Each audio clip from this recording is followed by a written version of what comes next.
rather surprised that you are that there is a gig here in the Hard Rock Cafe. How come? Yeah, it looks like there's going to be about 8 people can fit into the audience in front of where we're playing. But we're doing a series over Europe, and then we go to India at the end of the month. To India? Yeah. To open up some hard rock cafes in India.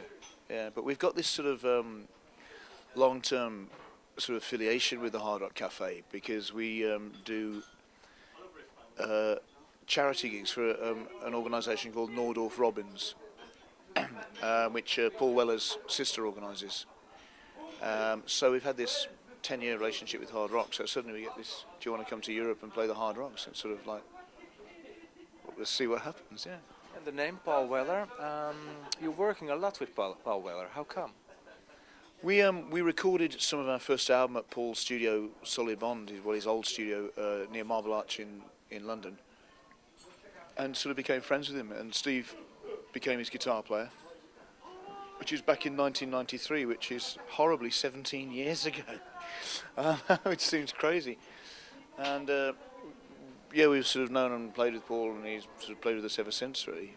He got up on stage, we toured last month in England. He got up on stage with us and played in Coventry. But he was very drunk. Really? Yeah. And got up at totally the wrong time in the set. Yeah. Let's go a little bit back to the past. The band started in the beginning of the 90s. What was the music that you were listening to at that period? Well, I suppose we've all got our own influences, which range from sort of the Beatles through the Jam to Burning Spear and folk music and a bit of blues and jazz. And but when we formed, the thing that drew all of those influences together was the Stone Roses. I think they just released their album, and that was sort of that was something we could give us common ground, and then I guess then we found our own sound then. Still, there's still contact with people who are in the Stone Roses? Who were in the Stone Roses? Yeah, Manny. Yeah, Manny's good friends with us. Yeah, they're yeah, he's great. He's in Primal Scream, obviously, Manny. Or as they're now known, they're now called Primal Clean, as they've given up everything. The drugs. And the drink. Primal Clean. Yeah. They used to be sponsored by ICI. Playing their famous album, Screamadelica, again. But now they do it clean. Yeah. Yeah. A famous album tour.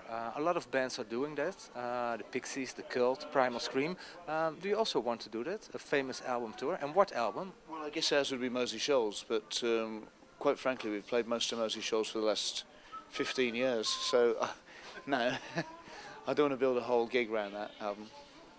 No, I mean we've got a new album out anyway, so we're kind of there. I'm the girl in the car, drunk afternoon,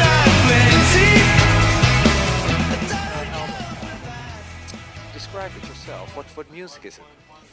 Well, I think it's like all of our stuff. It's a sort of a collage of the last 50 years of rock music, really. Whether it's a folk song or whether it goes to psychedelic music or a bit of jazz feel. It's difficult for me to say because just to me it sounds like us. It sounds like us in the studio. All different sorts of music. What do you expect? Do you think that the band can find a new audience with this new album? Well, we hope so. I mean, that's kind of one of the reasons that we're over here. Yeah, because I mean, there's a lot of young people who grew up listening to our music from their parents or from their older brothers and sisters, who are now sort of getting to the age where they're buying records themselves. So yeah, maybe some of them. How come that in the UK your band is quite famous? In Holland it's not that big. What's the reason? You'll have to ask Holland. I don't know. I mean, maybe we haven't worked hard enough. We haven't been here enough.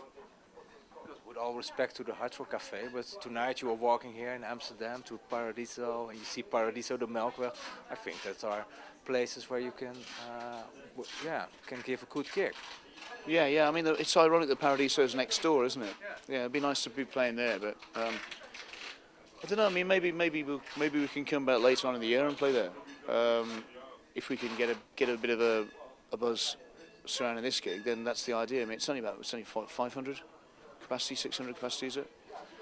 So it couldn't be too hard to come and do a good gig there. We played there before some years ago.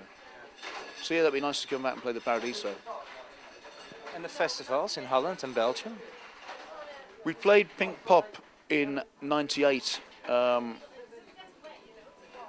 don't know. I mean, none of these things are down to me, are they? I'm just pointed in the right direction and get on the bus or an aircraft and do as I'm told, you know. So. Well, there's also now a Pinkpop Classic, where all bands who were in the past at Pinkpop come back. It's the great sound of the Hard Rock Cafe, soft American rock. You like it?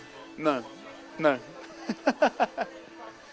What are bands from new bands who inspires you?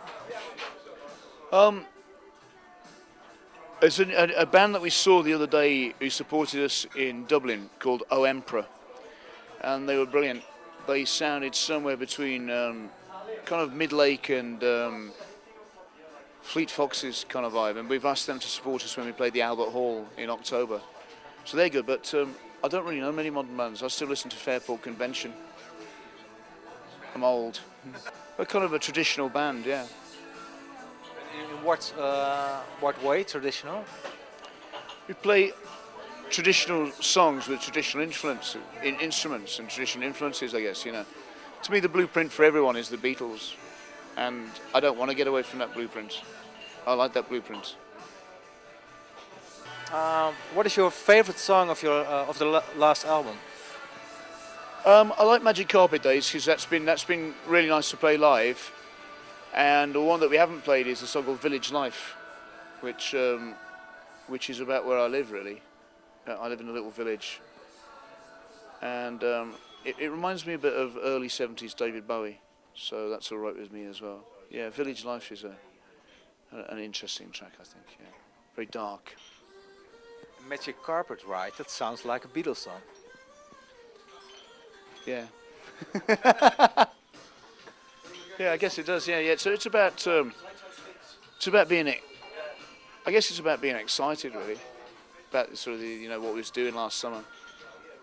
But it's probably also the newest to pop music that we're ever going to get. So if you can't dance to that, you'll never be able to dance to Ocean Colour Scene. No one can dance to Riverboat. It's in 5/4.